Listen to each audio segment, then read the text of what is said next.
caméra, fini, distraction. Distraction. Azalaka kulula lelo akoma bâtisseur. Aboya distraction. Asali bilanga, asali baban, Johnny Kabamba. Très bien, Mokolela mon abino balandia une très grande émission na dimension ya continent d'Asie. Émission d'Angaï, émission na yo, émission la population congolaise en général. Émission ya statistique au total à plus sur social ya République démocratique du Congo. Situation sociale ya République démocratique du Congo est endetté à dessous de la moyenne. L'élo sur aux $10 au monnaie on a 28 500 francs congolais. Des situations actuelles il y a République démocratique du Congo côté Italie sécurité en tout cas qui pense zapema kasi zapeza lisolo oyo turobeta mokolo malelo. Personne ne dénonce le retard dans la mise en place du gouvernement. Je crois qu'ils ont mon côté à Robeta Lisolo Dango, bateau tout, batalisi Mindou qui l'a hier, pendant que actuellement, Premier ministre Judith Tuluka, Azali Naewana, mais jusque-là, bateau a travaillé dans Bango, ils ont mais la penza moi makasi, ils ont penza Lisolo, Torobeta Mokolo Malelo. C'est vrai, Mokolo Malobi, Toyeba Kibiso Nyonso. Déjà bakombo ya ba sénateur oyo bako constituer comment pourrais-je dire parlement toyeba ki yango et puis gouverneur oyo bako kamba na ba province absence ya 3 provinces oyo 5 provinces oyo ba élection et salama kité eza penza lisolo tokobeta mokolo malelo. Bandeko angai lisolo mokolo lelo tukobeta ngo tozana 3 personnes na kati ya plateau mais tozanga kobeta lisolo ya yiki kité yiki keza nini les tombeaux est vide, tous les voleurs sont dehors. Ba voleurs mususu o watanga etanga ibango na ba dossier ba komi ba sénateur ba voleurs mususu batanga ki ba komi ba député ba voleurs mususu oyo ba otanga tanga bazokotsa ba dossier pour ba koma ba ministre. C'est ça les problèmes. Nani yango a commis ma révolution patriotique afin que place à ba voleurs ezala na ba institution te mais ezala na prison. 3 invités la Katia Plateau émission Le Peuple Parle. Ça c'est très bien. Réclamé par Bino Population, c'est qui? Papi Moussa, Moussaada, Tozanaye, Yemtoro Pointé, numéro 9, il y a émission Le Peuple Parle, il y a Mokolo Malelo. Tozali, Namona Congo, Merlin, vous, médiateur, Tozana Merlin, vous, je crois que gardien au Kepe, Mokolo Malelo, na il y a émission Le Peuple Parle, Tozali, na Mona Congo, Arma, na Katia Plateau, je crois que Mona Congo, Papi Moussa, Moussaada, Mbotena. Mbote ndiko kabamba, sepeli na boyambi na oya poko lelo, na pesi bako débatteur otwali na bango na yo ici Kambote. Et ça fait déjà très longtemps que na mona ki bandeko ko partager na bango ici ka, donc surtout camarade Armand Moukoum et mon frère Merlin Fouvou, je pense que le débat sera vraiment très républicain. Très bien. Dossier où ils ont vraiment la polémique, ils ont dossier, il y a Italie lampadaire, dossier Italie forage, mais question est-ce que Ezali acharnement sur le ministre Nicolas Kazali selon Mona Congo? Papi Moussa Moussaada, Malobongami. Ndeko Kabamba, je pense que ce qui concerne Maï Wali Koluba, détournement, il y a Misolo, tel que vous-même vous le définissez sur la place publique. Maï Matali, Ndeko Kazadi et consort tous la bande des l'IDPS. Je suis vraiment très mal placé pour perdre mon onction là au-dessus pour parler de Kazadi. Si aujourd'hui, moi, étant un secrétaire national d'un grand parti, je peux venir parler sur un militant de l'IDPS sans qualité. Ministre ou militant? C'est un militant de l'IDPS. Attention, ministre finance, moi là comment? Je te dis, je suis sur un plateau politique, j'engage mes responsabilités politiques et je réitère mes propos.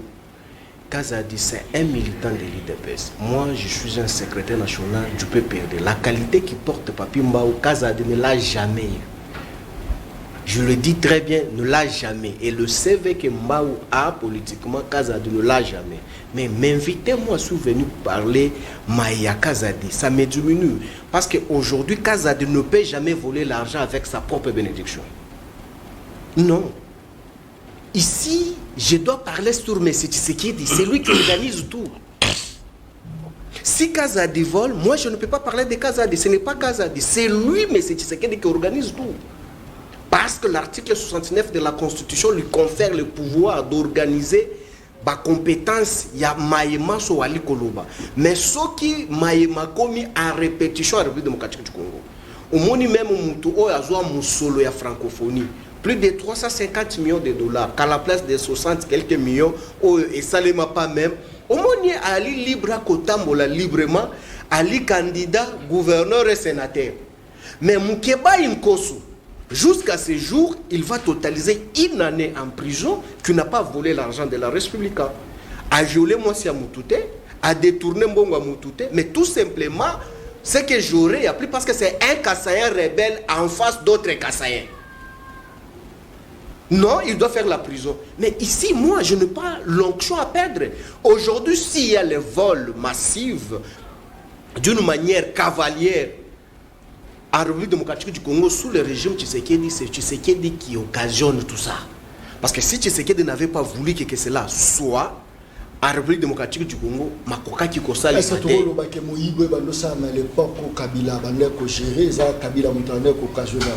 mais non, écoutez, ici, nous sommes dans le même syllogisme. Parce que nous ne sommes pas une banque.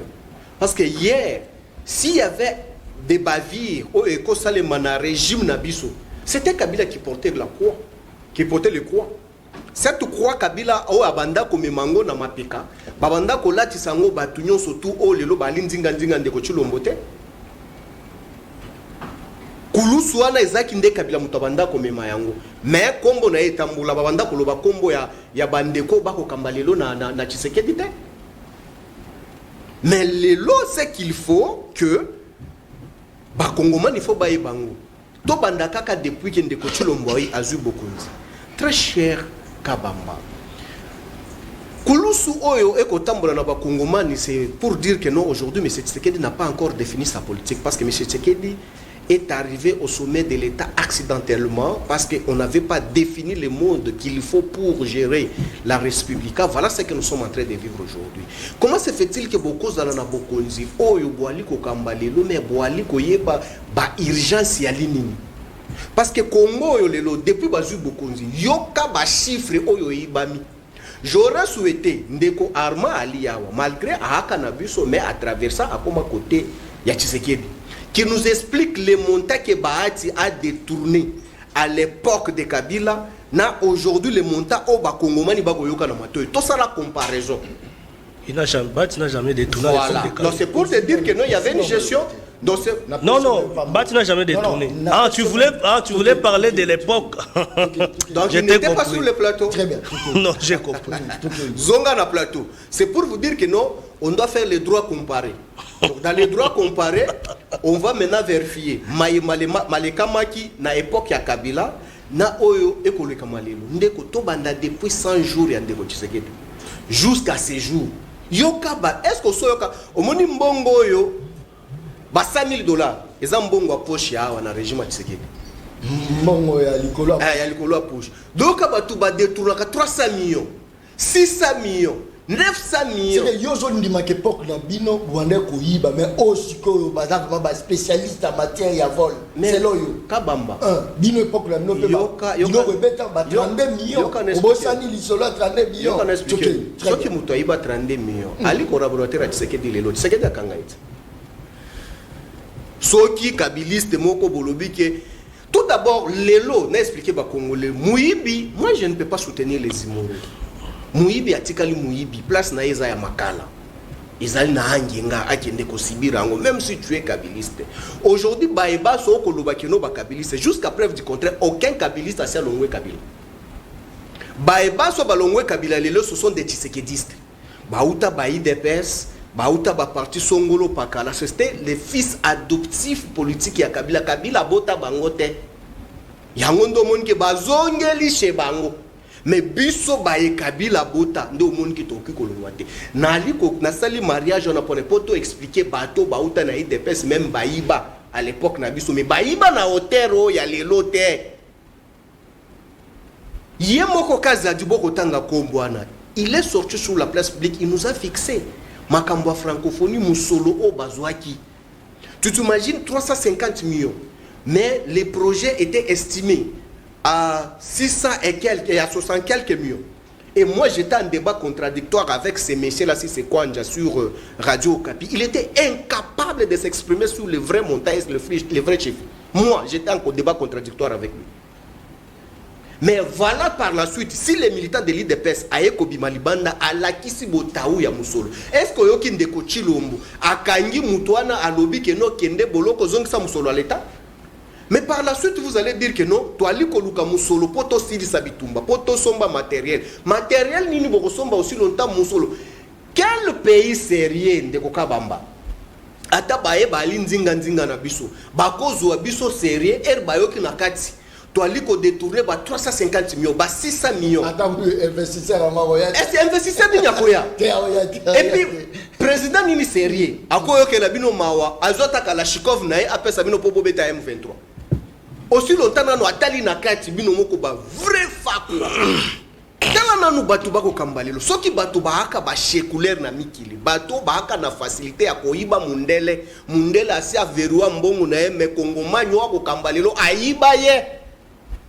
Boni yo kabamba ko tambola botaba Kishasa wa kosala onini ako joyo kabamba cho na posha ke na yo bato ba okamba tsekidi muyibi na bango bali na possibilité bazota merle oyo ache na posha ke na yo parce que basi ba développer vraiment sensibilité à muyibi na degré. Très bien, merci beaucoup. C'est pour chiter tolo baboye.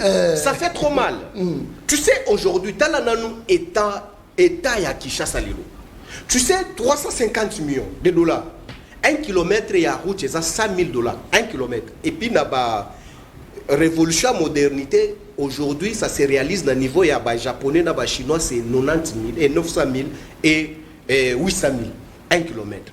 Maintenant, si une personne peut prendre 350 millions, tu sais, c'est combien de kilomètres qu'on peut réaliser? Tala lelo ville à Kinshasa. Lelo, pour moi, qui est de Barumbu. Ou bien so muto longwa commune à Kinshasa aya par exemple na gare centrale. Il faut qu'il y limité à contourner Ista pour aya kobima boulevard parce que nzela ya kobima réalité mais au moins vous êtes sur le plateau boyoki mutu à cause de 350 millions bakali bangote. Merci. Mais soki ezaki activité ya kokanga batu soki bazaki bakabiliste ero basi babengi déjà bato aner mukwata muntu bakia na boulevard ba gelé et puis nakozela ndeko arma européen maloba ndeko arma il faut l'accès biso te na chité wana merci ndeko arma il faut l'accès biso bilomba kenda wapi merci beaucoup nani muzweteli akenda wapi muto na yo ba tu ko bimisa ya merci beaucoup ça c'est très bien. John Kabamba ko côté la moyibi te on nous ala kaka église au milieu du village. Attends, Moïbi ezali, mais cause à la terre. Moïbi tête, jamais. Bazu mesure pour la bakuluna. Mesure pour la bakuluna. Balobi soit bakangi bango ou opération moko bandi. Soki kuluna résister, panthère, beka mbuma vanda. Tout le monde moi kulune de ce monde. Mais sous batwa bango ba kele ko sala bilanga. Ba mécanisme. Mais l'État a une capacité à créer un mécanisme pour arrêter l'hémorragie. Il y a bateau baza ko yiba, mais en cravate là tu peux la manette. Petit à petit, tu as ko baé bateau balata la manette. Je vous dis. Oh ils ont bimisé longi lokola, longi lokola. Mais nini l'État a ko doit pour la bayibi ya mbongo ya l'État, ni solo ya l'État.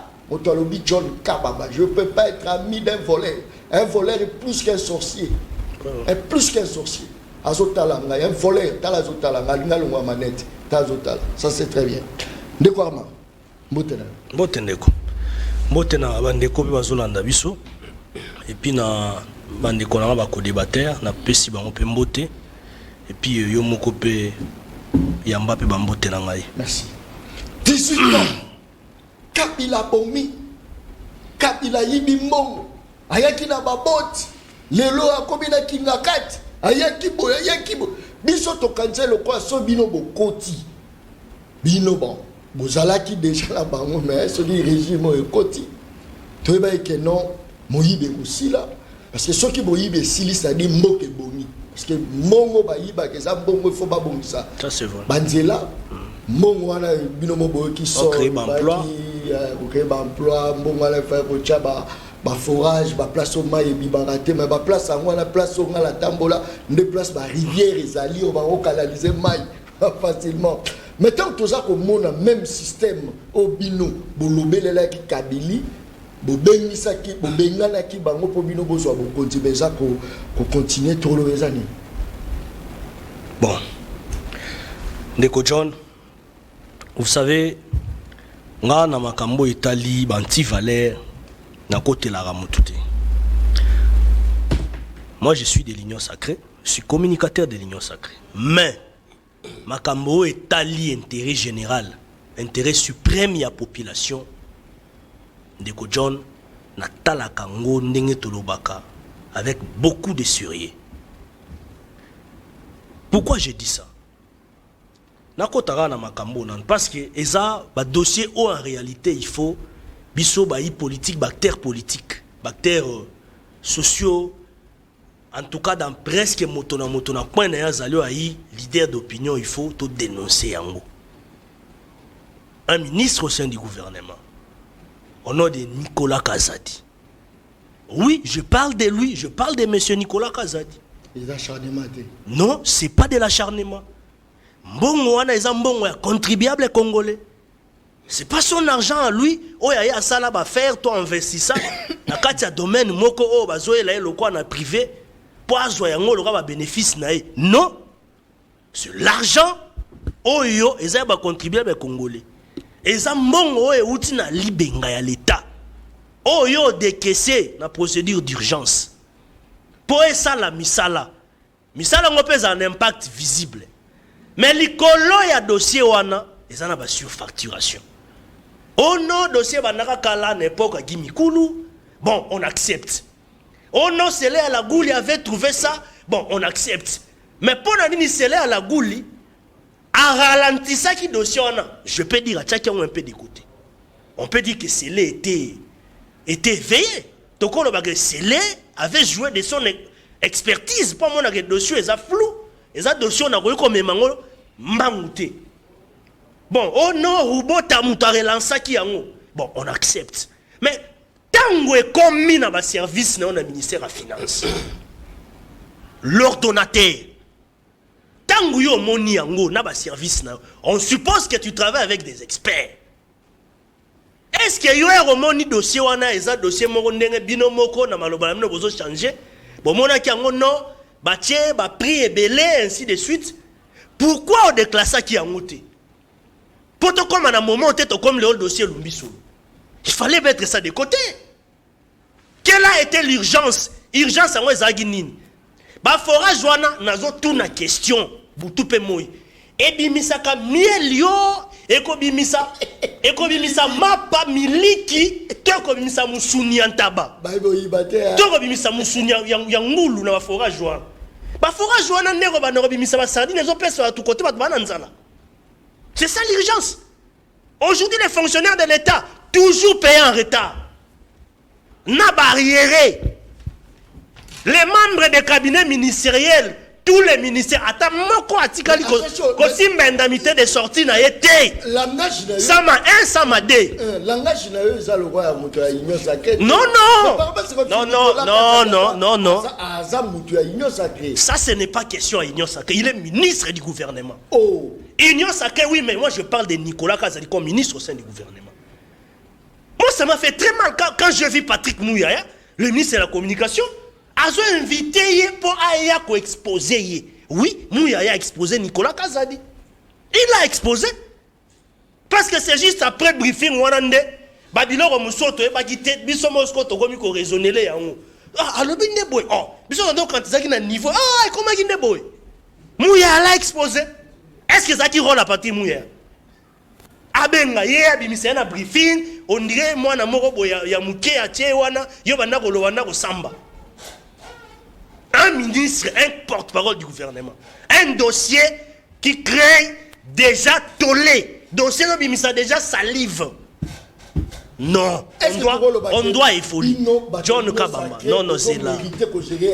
Non, attendez. Non, c'est là. John Kabamba. Écoutez, non, John Kabamba, écoutez. Non, ici, c'est pas question du vieux Bahati. Le vieux Bahati, c'est un bon gestionnaire dans ma parcours. Depuis l'époque, il y a un régime l'équité, les lobes, partout à l'équité, à Tiki n'a pas pour même actuellement, ce qui est dans le Sénat, Tiki va pour je ne suis pas dans ça.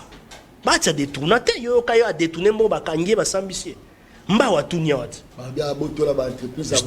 non ça c'est biso toza kunate parce que naza pe na ba dossier moko ya ye ya bongo diversion on les a diversion to ko bunga ba nkamba ya malamu tozo linga to loba pour la population on les a diversion ndeko John Kabamba ouvrage moko ya forage bino bomoni yango tango ye bolobi te na $300,000 américains to mona yango ezaki ebele. Qui tisango, on réduit, on a $297,000. On a après excédent, on a ici, au lieu de 1000 forages, ils ont 1400 forages. Est-ce que ça c'était l'urgence?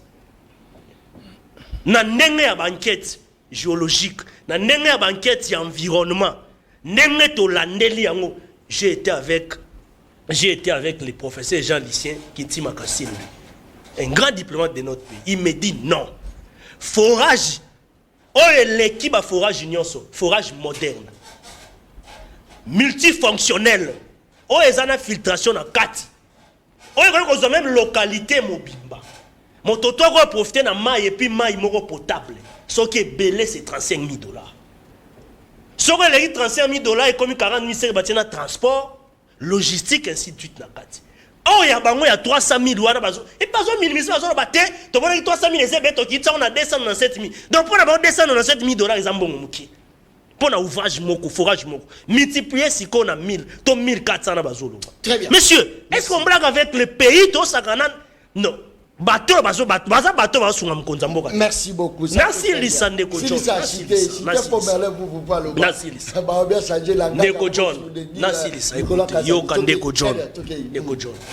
Ba lampadaire ango ya bango soki plus de 2000 soki 800 lampadaire. O ifakia. Ote ekangami ana pora matadi. Mais yete ponani. Tomona ngobila pe amoni bozo kota komone mi abimi apanzika da lobite amonaka 18 na epte so o bachani elingisa lampadaire nini ko coûter $5,000 moko to sakana Congo non bato balim konza moko est-ce que moni ndeko John Kabamba on dit aux accuser directement les chefs de l'État Kasenga non écoutez non c'est là non même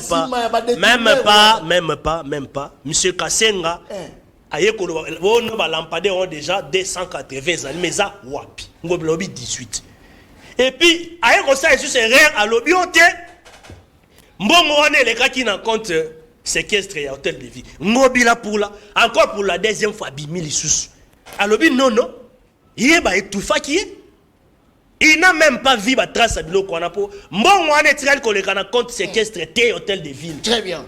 Bongo wane outi na compte à trésor public mbala moko eke na compte ya monsieur soki nani monsieur soki nani Bacheli eke na compte privé à monsieur Bacheli.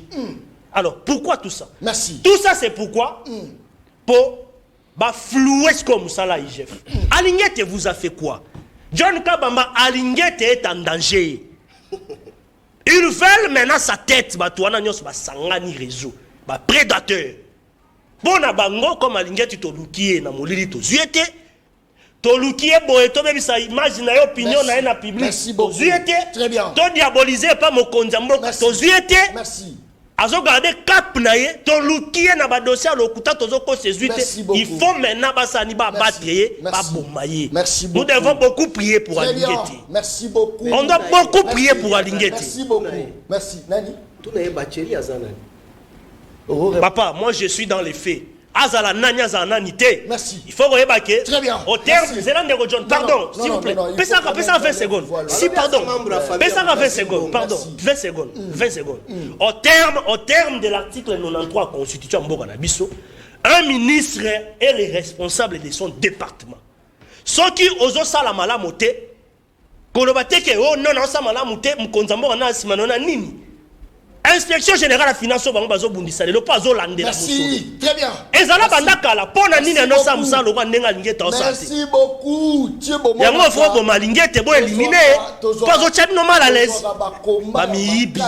Ezali parce que bisonde Foller. Kindaka kosala ba investigation. Nous on va se battre pour l'avenir de nos enfants. Toti kabinoté. Monsieur, je parle non. Oh, c'est quoi ça? Ce mboko ezali géré et pas la ngabe calme koti. Moi, il a le Messie, pas digné. Ça, c'est quoi? Chef frère Moura Loubaka. Moïbe Leki, chef de l'État, bête. Pas Moïbe Silana. Na place à récréation, c'est récréation. Na minute à souka, boza déjà bas sortant. Bora souka, nga, la padère. Nga, forage. Bobi Maranango. Bobi Marango. Tout ça, ben, information. Anniversaire à moi, na ministre mon quoi, qui a jet privé, à qui a poto, a fêté anniversaire à son jet privé. Pour tata dans autant à côté d'un beaucoup de jet privé. Ça c'est blague avec nous. Tant que biso toza koloba, tozo la kisa, allez voir ce qu'on va journaliste là, bah ni comment va français. Moi je suis professionnel. Nala ta professionnalité, na ebisa yo angote. Yango na yo koloba pour la moyibi. Tala zota la ngai. Aba au titre d'invitation. Kasi tindaki. Mêlez-vous. Mbote na yo. Mbote ndeko John, mbote na bandeko to kabla plateau, mbote na bakongo man nyonso permettre ngana banda liboso na koloba mambo ya komina ngalema. La ligne ndeko Armand kwa za muta nyonso sacré ça la pe droit expliquer biso. Lui il a fait la communication. Comment mutu aza à la fois député provincial. Lobby a fait l'interview après élection à Daniel Bumba. Il a voté. Kobima bimi kuna azoki na maison communale ya Ngaliema Bougumès. Oh, comment ça? Ici, monsieur, comme on a dit merci. Aza membre à UDPS, un ancien membre à Force du Progrès. Tant que yoka bakanga la maison communale Ngaliema pas Force du Progrès, c'était parce que Azalara suspendu. Devant la résidence du président, bakangi maison communale, bazu drapeau yo lati bachango en Berne, bazu drapeau ya Force du Progrès bacheli kolo. Le président entré sortait. C'est supposé que le président n'a pas bimara. Donc voyez aussi. Et la même personne a monique dans le normal. A sali mukilina a commis député en même temps bougumestre. Sauf que la commune en Ngaliema même ba écriture et passe à souci. Sauf que le kata document oyo, tu vas attendre jusqu'à le bougumestre aux alawana. Ça veut dire que les services de l'État ne sont plus fonctionnels. L'État maintenant la commune Ngalema se résume mais c'est Dieu merci. À Souki Wanate, les agents réclament, il prend la force du progrès avec Ochanakata commune. Là où il y a les services de renseignement, il y a une police, il y a la deuxième, lui-même maintenant, la force du progrès, tous les agents sont terrorisés. Vous habitez la commune d'Angalema, allez enquêter. On finit bientôt. Mais son adjoint est là. Il a choisi d'être député. Alors, il a bénéficié de communiquer à directeur à cabinet. Donc, c'est un monsieur inachevé intellectuellement. Parce que la commune est une entité territoriale décentralisée, il a bénéficié de communiquer. Il ne peut pas prendre raison sur ça. Ça, c'est très grave. Que bino va penser ça, on a pas membre union sacrée, on a dit de pèse pour régler nos problèmes wana pour bino union sacrée d'abord bino mo union sacrée et ça quoi pas sangana ba kebeta match ba soula barata na F nonandete batu ba diriger bino baza incapable ya ko se conformer na ba exigence à l'état parce que batu na bo c'est là-bas même la bino ni bango mo baza incapable de na F nonandé tout n'est sur l'État est union sacrée. Raison pour laquelle tous les candidats gouverneurs sont indépendants. Parce que baza reconnu dans l'État. Ceux qui bateau diriger Mboka, bateau représenter l'État, mais ils sont capables de se conformer aux exigences de l'État. Non, Nous sommes face aux schizophrènes.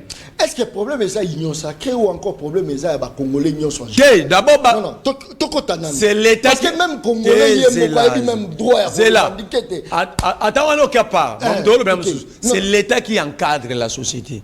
Alors on va représenter l'État. Bon on va encadrer la société mais dans l'incapacité il y a se conformer dans l'État. C'est ça le vrai problème.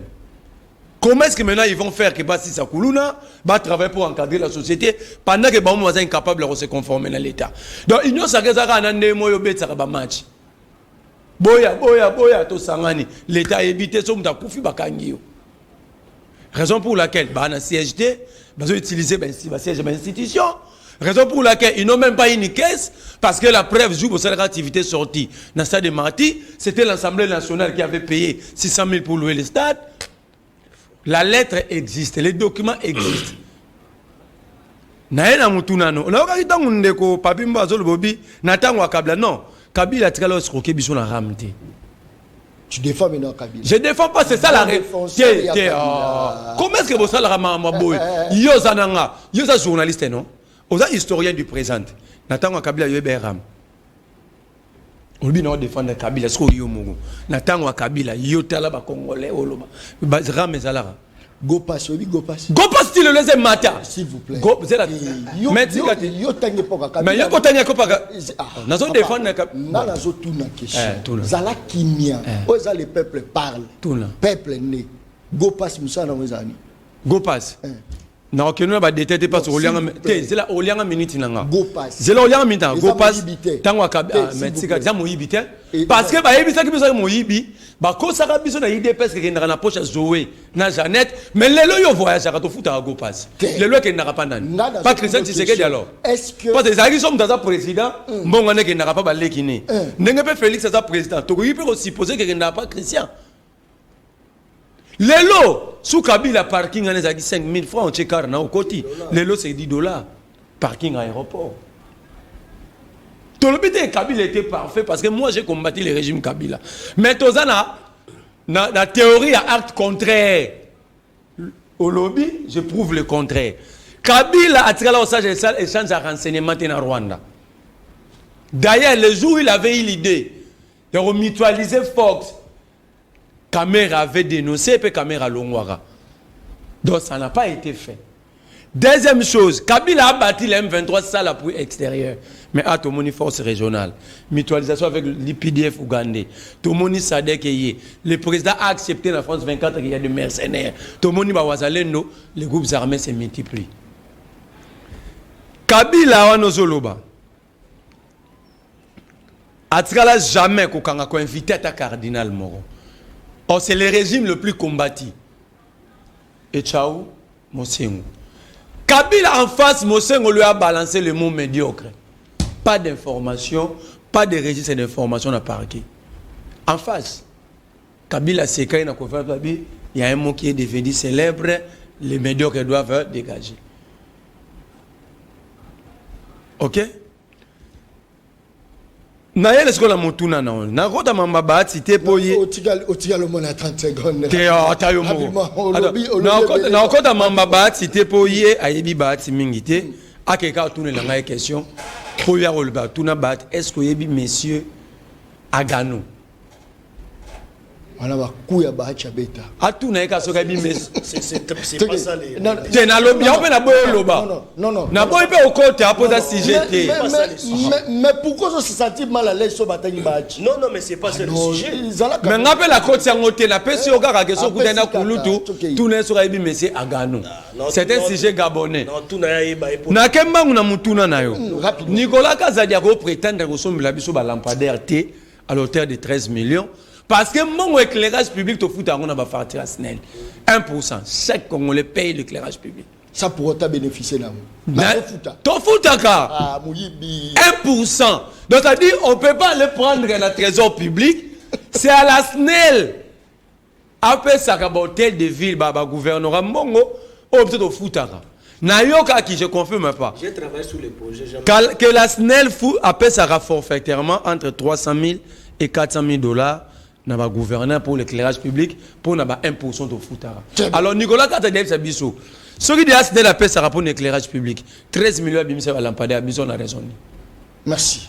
Yami Balé. Balobiote, et c'est là que le gouvernement il a lukamba sous scellé à la goule. C'est faux.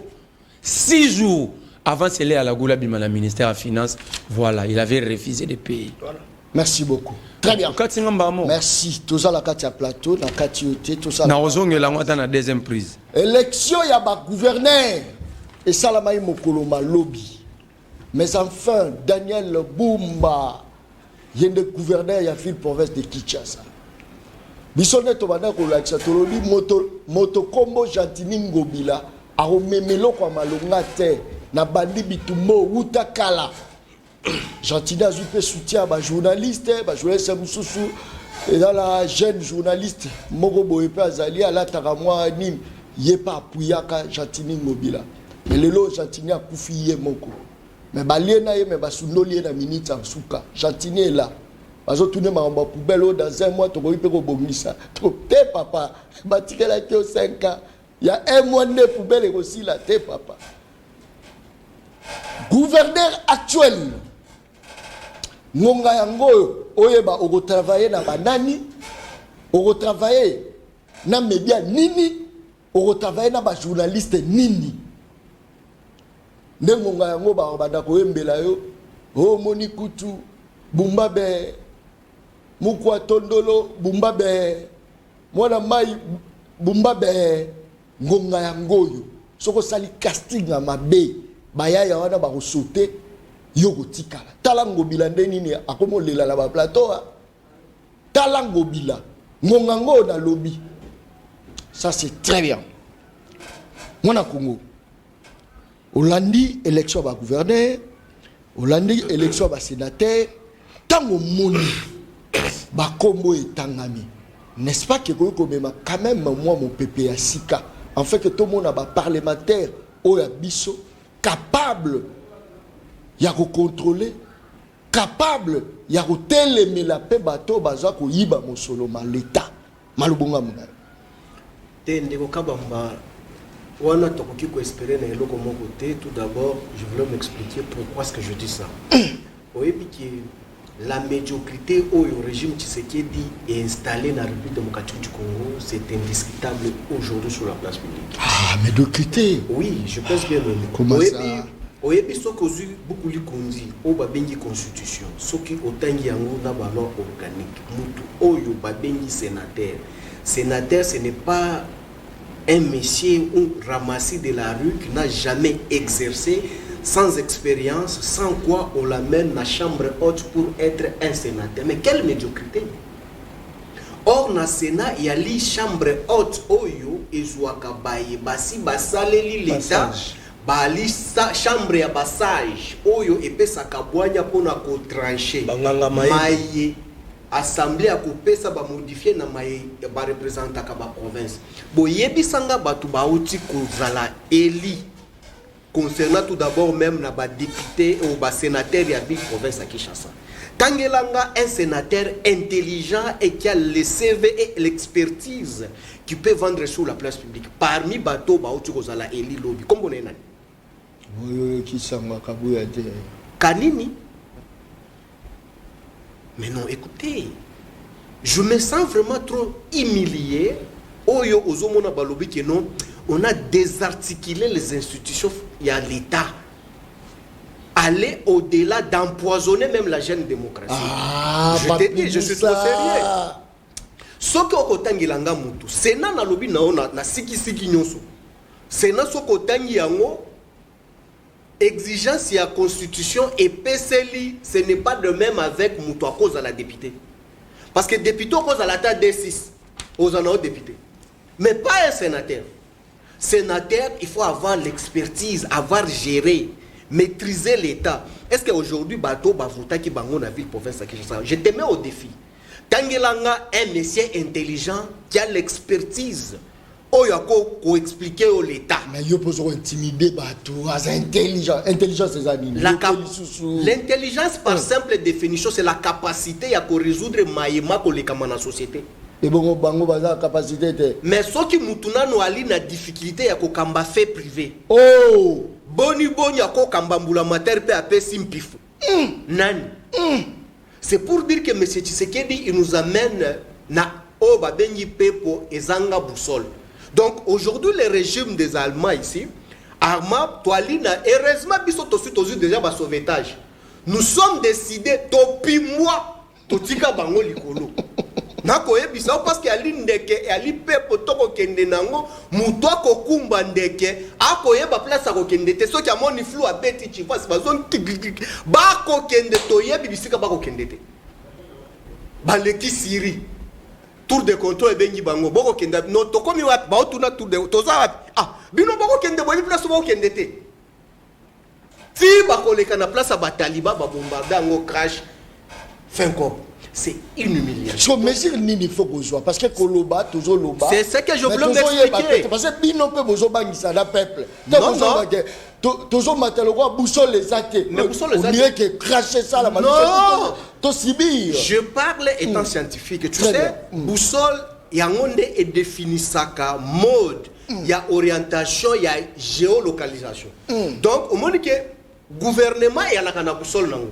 Boussole ezali vision na leadership et o incarnaka mutu o akoko kamba pour que a éclairer bokambi mboka mais lelo bato bako kamba mboka lelo est-ce que bako expliquer biso vision ya monsieur Tshisekedi doit ko kambela ngo Congo o ebengami na lokoto boussole c'est pour la Félix a vision. Mais ngai na ko défendre vision Tshisekedi te pas réduire le chef de l'État. Non, réduire non. Écoute, respectons d'abord les chefs de l'État. Nous ne sommes pas les mal éduqués. Nous ne sommes pas mal éduqués. Kabila nous a bien éduqués. Nous ne sommes pas comme l'opposition où M. Tshisekedi venait sous les bois. Là où l'opposition qu'on n'a jamais appelé Kabila président de la République. Non. Nous sommes une opposition réfléchie. J'ai dit et je réitère mes propos. J'ai dit, nous doit définir sa politique et la République, il y a le leadership incarné au sommet de l'État. Yende a coupé ça dans la campagne, dans le programme. Je voulais expliquer quelque chose de très important, Armand Mkouna Lobi. Ndeko Armand, vous savez, aujourd'hui, on a désacralisé même les universités. Hein. Je vois sous le régime Tshisekedi, il faut fermer même les universités. Encore moins, juriste à l'oukuta, et belé dans le régime, tu n'as pas l'idée. Et je me suis toujours posé la question, Armand, quand même, bon, vous avez été avec nous, hein, avec le vieux Mende, vous avez géré avec nous, Boébi Koumaski Tonoubak. Mais les lots, on a une question, dans le régime, on a nos droits administratifs et Boumanani. Je me pose la question, très cher Armand, parlons science tout d'abord. Avant tout qu'il y ait un débat, il y a appartenance, il y a un parti politique. On a cité Mikounou, qui est l'ex-ministre Oyo, a remplacé par Rubota. Rubota et Mikounou aye kosala nini na dossier où il y a ba lampadaire, où il y a ba forage, autrement communément appelé le puits de Jacob. Parce que à l'époque de Mikounou, les projets que vous faites allusion là, il y a un qui projet, il y a préfinancement, il y a baïba ko exécuter en haut. Dans les droits administratifs, boni projet il y a préfinancement. Il y a baïba ko yango bainga qui va préfinancer et qui kozala financer en mode d'urgence dans le régime à Tshisekedi. Mais donc Nabeli moto na koyebate. Non, attends que je suis scientifique. Combo ya Mikounou et Outiwa. Très bien. C'est de même aujourd'hui, vous savez le régime Tshisekedi c'est quoi? Lorsqu'il tombe, au moins nous tous ceux qui a ça quoi na ibale. Ata moni nkasa. Akangaka yango akaniske no yango ndeko big sai. Tu vois, même ye moko mutu oyo a maîtriser administration te. Atangi combo ya sele ya goli. Voilà l'humiliation, la lettre exposée sur la place publique. Donc ça sous-attend que Sélé, avec cette lettre, Kazadi a accusé M. Tshilombo d'une manière indirecte en disant que non, M. Tshilombo, comme c'est lui qui avait reçu Batu Oyo 6 jours avant, donc Abeta Bangokop, Sini, Kazadi a ébakité. Au moment où il y a 1% à la facture, je voulais éclairer au moins quelque chose là-dessus. On a travaillé sur ça avec les gouverneurs André Kimbuta Yango.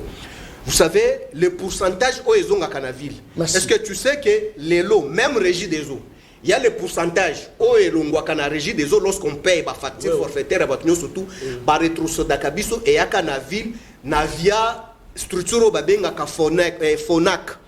Fonac ndemouté récupérer Kango et distribuer à niveau à ville. Mais qu'en termes de la gestion sur le plan administratif, je pense qu'on peut retirer Bamaloba, on a acheminé idée Nangai. Aujourd'hui, l'autorité budgétaire, il y a gouvernement central, c'est le ministre des budgets qui est le ministre le plus sérieux qui est Kazadi, ministre de Finances. Qu'en termes de projets, lorsqu'il faut traiter les projets du gouvernement, c'est le ministre des budgets et la primature et les services techniques qui fait l'expertise en matière si précise. Je m'explique sur le plan des droits administratifs. Kazadi, militant de l'IDPS, il arrive, il trouve qu'il y a un dossier sous la table, il y a un lampadaire, n'a pas puits de Jacob. Parce que ce n'est que le puits de Jacob qui coûte cher. Parce que le puits normal, comme la maille, écoute à cher. Le puits de Jacob, il faut qu'il y ait des kuna, sphère à Jésus, il y a un écoute à cher. Il trouve que montagne ali mounene. Dans la place, j'étais estomaqué dans le briefing. Alors, que non, Nathalie Moussolo Yali et Belé, j'ai interpellé le bénéficiaire de premier degré, qui est ville outre que Meseki, Jantini Ngobila. Mais c'est inexplicable. Déjà, le militant de l'IDPS ne maîtrise pas l'administration. Partant par quel principe de droit? Merci beaucoup. Non, attends, je chute par là, c'est très important. Partant par quel principe de droit administratif qui est... Parce que tout d'abord, le ministre des Finances, c'est un exécutant. C'est lui qui définit les modalités de paiement et les calculs principaux, c'est le ministre du budget. Lorsque toi, tu n'as pas qualité de modifier ou de compléter. Lorsque tu estimes qu'il y a avec expertise des droits, il faut que tu aies un budget qui le révèle et que tu pour. Très bien, merci. Mais bon, on a conchité, non? Merci. Si on a 4 ans, il y a une prédication. Yo soki ba étudier ba ko la democrate soki ba yeba ki musolo ya batu mususu otiki mais soki Kazadi azui baloba ki bozana territoire moko okomo kata biso mais na soki balobi ki bozana territoire et puis balobi ba cheli azwa mbongo na tuna kibino ba cheli ali nani j'aurais appris que non ce son évêque. Merci beaucoup. C'est pour te dire que non Kazadi il s'est exposé sur la place publique avec ses insuffisances administratives en disant que il avait convoqué Ngobila. Il devait convoquer Ngobila Nampifonini parce que Ngobila n'est pas répondant à lui. Très bien. Merci beaucoup. Très bien. Merci. Kazadi a lobby que Ngobila banda ko menacer. Merci. Gouverneur a menacé ministre national. Merci beaucoup. Très bien. C'est grave. La sepela kala nzembo moko boye bayembaka policier asala nini nzambo yo policier azofutama combien enseignant asala nini nzambo yo tozana 5 mois ba futa fonctionnaire asala nini nzambo yo balobi John ayebi koyemba te kasi likambo eza te bayebi oke ngai John Kabamba nasala ina tala azotala ngai bato bozoyoka bazoyiba basomme d'argent nde bato bafutamaka bien nde bato bafutama bazozwa bango prise en charge ya mituka ya kolata ya nyonso carburant tout na baration so nazomona pasi bamédecin bazomona ezosala pasi Tingi Pululu azalaki pe candidat sénateur babimi na voix moko yo ezolanda bien nga wala naza bien faut travailler pe entourage na yo kanalo otandi bombo tikana la veleur oye malédiction azana ngweza tikana ça de père de mère azwa courage à koseka Kabila il en paye le prix. Oh je te dis ça c'était salarié la voix très bien. Ba sénateur Bachi Azongi je crois que Fifi Masuka sénatrice député national député provincial gouverneur municipal azaki candidat municipal azui ape ali ministre ba koleka lisusu abimi da gouverneur abimi déjà gouverneur mais déjà aza conseiller municipal député provincial député national sénatrice gouverneur ministre c'est parce qu'il y a quand même la compétence non va voter pour la qualité. C'est ça le problème. S'il vous plaît.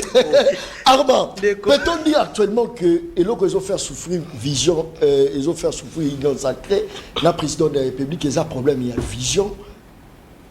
Après, au Chité, si on a un problème, il y a élection par gouverneur. Merci. Donc, il y a des Merlin. Abi Union sacrée d'abord, il y a un moment qu'on a nous, ils ont un soubassement juridique donc ils ont éparpillé, ils ont un fondement mon côté sur base desquels ils vendent. Il a vraiment beaucoup parlé, donc il a critiqué l'Union sacrée dans la facette presque tout. Est-ce qu'il y a aussi? Non, mais il faudrait comprendre une chose. L'Union sacrée de la nation, c'est un méga plateforme. C'est un méga plateforme politique. L'Union sacrée de la nation n'a plus besoin de aucun négociation. Ce n'est pas une association, ce n'est pas une asbel. Nakata Union sacrée de parti politique, c'est un regroupement. C'est un agrément. Les regroupements et les partis politiques, ils ont une union sacrée. Toi, tu viens de chez nous, là où il y a l'intelligibilité. Tu ne peux pas réfléchir comme les gens de sous les bois. S'il vous plaît. Bazana bagrément. Yango, lisanga wanande, baye, et sali union sacrée de la nation. Yo gotina bamba qui est sous cause. Le quoi est comme asbel, le quoi est comme association moko sans but lucratif. C'est un méga plateforme politique structurée. Non, ils ont structuré. Non. Parce que structuré. Non. L'union sacrée structurée. Attendez, écoutez. Maintenant, est-ce que l'union sacrée est dans la bureau? Qui vous a dit que l'union sacrée est dans la bureau? Qui vous a dit que l'union sacrée est dans la bureau? Adresse. Tango va se réunir, ça va se réunir. Tantôt tête du fleuve. Mais bino mon qui j'ai la campagne électorale Mkonzambo Kata. Ouais. Ils ont la campagne toi union sacrée. Mais écoutez, il y a des bureaux là-bas. Ici sur boulevard, il y a des bureaux. Boulevard ils ont mené. Papa, na face à Interpol là. Il y a des bureaux. Oh mais écoutez, chaque regroupement politique écoutez, au moins il y a Tshisekedi wana terre. Chaque regroupement politique na union sacrée. Et ça, l'organisation dans il ne faut pas oublier que l'union sacrée, ce n'est pas un dictat qui a été imposé. Moto, il y a un parti politique qui a adhéré dans le pifo, dans le Mokonzamboka. Il y a un lisanga de l'union sacrée. Mais regroupement, et il peut un fonctionnement interne. C'est normal. Mais il faut tout dépendre de notre autorité morale de référence aux alliés, président de la République. Donc il ne faudrait pas désorienter l'opinion, Merlin. Mais là, il faut comprendre Elokomoko. Je sais qu'il le sait, mais il a fait semblant. On l'a dit, il y a une mutualisation, qu'on soit institut à l'époque des Raïs. Mais vous avez oublié que ceux qui sont les lots, il n'y a pas de problème. Même dans l'Est, moi je l'ai toujours dit. Il y a eu des accords que nous, ici, les gouvernements congolais à l'époque du Raïs, nous avons eu à signer avec le Rwanda, avec l'Ouganda, même dans le niveau de Sergel, dans le niveau de sous-région, dans le niveau de Grand Lac, même dans le niveau de l'Union africaine, même avec ces pays voisins-là. Les autres sont un problème. Les autres sont un problème. Est-ce que Fatih déjà a signé même accord militaire, gagnant, oh, ils ont un bénéfice proportionnel à la Rwanda? Oui. Non, il n'y en a pas. Sauf les accords commerciaux.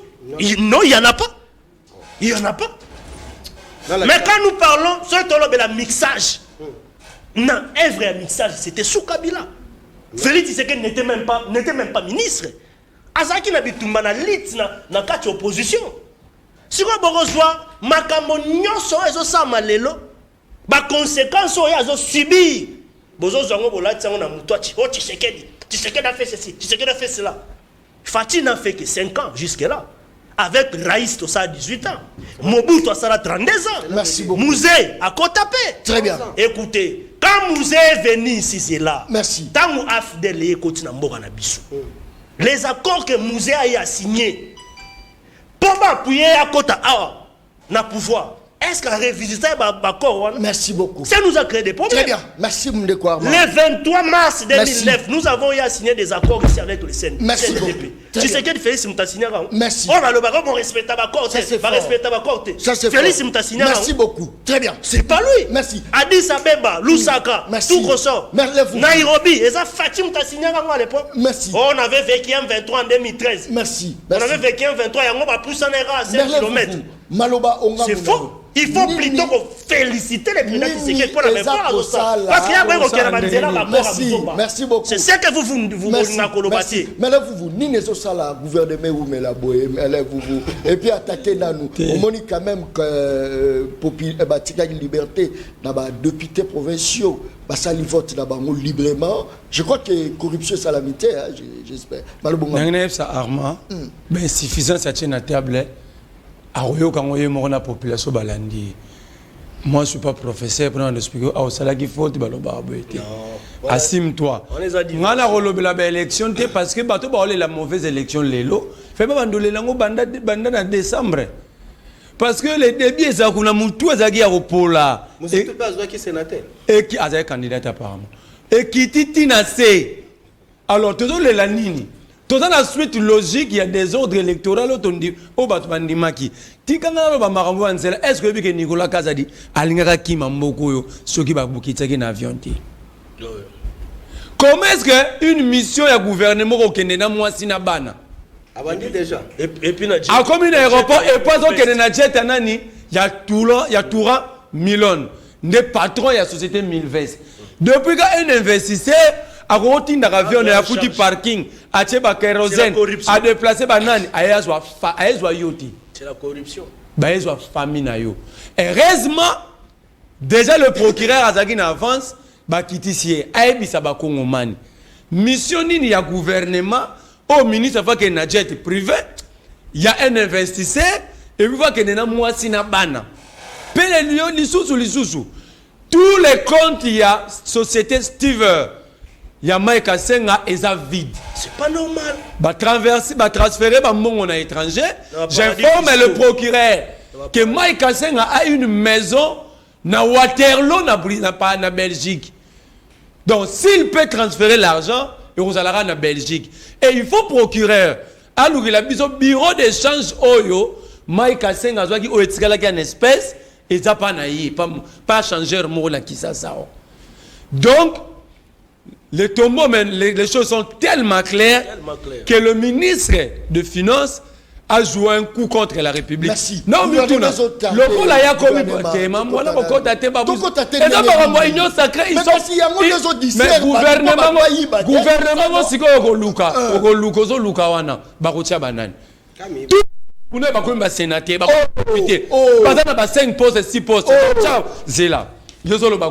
deuxième mandat Félix. 14 voyages. Aucune province n'a Congo visité. 16 février, Addis Abeba. 14 février, Windhoek, c'est là. Quand on a arrêté la gouvernement, le président est dans le ciel. Il ne le fait pas pour lui-même. Tranquille. Le 27 février, Luanda. Le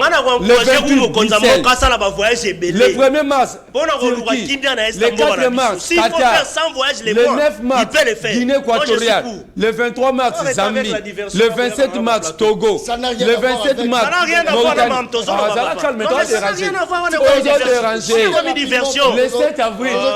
le 7 avril, destination inconnue. Le 26 avril, Tanzanie. Le 28 avril, Allemagne. Le 29 Paris. Aucune province ni localité à Congo. Le président visité. Conséquence, même si le gouvernement qui va nommer par ordonnance. Merci, très bien. Le gouvernement est nommé par une ordonnance présidentielle. Ça, c'est pas un problème. Le président a repris les erreurs du passé. Même à distance, on peut nommer, c'est pas un problème. Les erreurs du passé. Le chef d'État le fait pour l'intérêt supérieur de la nation. Il doit booster notre politique extérieure. Il doit booster notre politique extérieure. comme actionnaire à TV5. Quelle diversion? C'est la diversion. Tu sais, à un certain moment, dans la place publique, il faut comprendre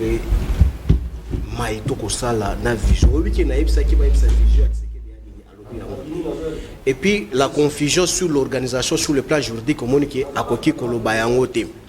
ce que je voulais expliquer tout d'abord, c'est quoi? Est-ce que place M. Sekedi Bayambie na France Lelo? Quelle humiliation! Tu sais dans quel aéroport qu'on a reçu M. Sekedi? Baké Koboa Kaye na 30 km na aéroport d'Orly. Trop loin. Ça n'a dépend rien à vol. voir Ça n'a rien à voir. Ça Laisse-moi dépend vol. t'expliquer. Non. Écoutez, en France, lorsque vous arrivez On en l'a France... accueilli avec honneur. Non. Je sais de quoi que il s'agit un point de presse. Point de presse conjoint. Même pas par un ministre. Ils ont animé un point de presse conjoint. Tu t'agis Emmanuel Macron. Là, c'est pas la considération. Calme-toi. Votre confrère Christian Sakoueno là-bas, on a une erreur tout dans la question. Mais calme-toi. Il a sous-traité, c'est normal. Animé un point de presse. On les a considération. Je t'ai dit aujourd'hui, apprends ça une fois pour toutes. Autorité officielle l'Union surtout, ce qui est en France, à Kitakana, aéroport l'Union surtout. Moi j'ai dit c'est ça qui est organisé.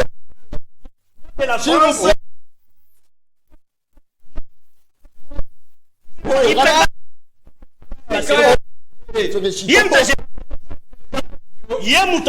Protocole. Chef de l'État, il y a Yomoko.